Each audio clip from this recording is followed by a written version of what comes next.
Calon Presiden nomor urut 2 Prabowo Subianto membeberkan visi misi dalam debat Capres yang digelar Komisi Pemilihan Umum di Menteng, Jakarta Pusat pada Selasa 12 Desember 2023.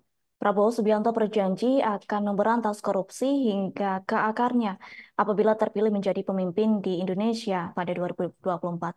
Adapun komitmen Prabowo tersebut banjir pujian dari berbagai pihak. Satu di antaranya ialah Ketua Center for Strategic and Policy Studies dari Sekolah Kajian Strategik dan Global, yakni Guntur Subagja Mahardika.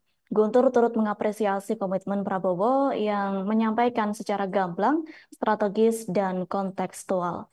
Menurut Guntur, komitmen Ketua Umum Gerindra itu dapat mempercepat pengentasan kemiskinan di tanah air. Guntur menyebut saat Capres lain tak menekankan pemberantasan korupsi secara mendalam di sesi awal paparan visi misi. Prabowo justru menjadikan isu korupsi sebagai persoalan bangsa yang harus segera diatasi. Bahkan Prabowo sempat mengulang pernyataannya sebanyak 2 kali di segmen awal. Menurut Guntur, penegasan yang dilakukan Prabowo menunjukkan komitmen yang kuat dalam upaya menangani masalah korupsi di Indonesia.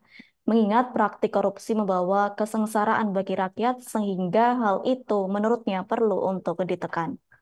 Lantas Guntur membeberkan data Badan Pusat Statistik, yakni tingkat kemiskinan per Maret 2023 masih sekira 9,36%.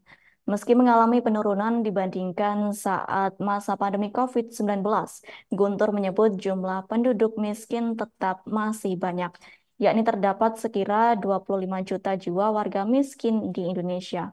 Sementara itu, kesenjangan ekonomi yang diukur melalui Gini ratio menyentuh sekira 0,388.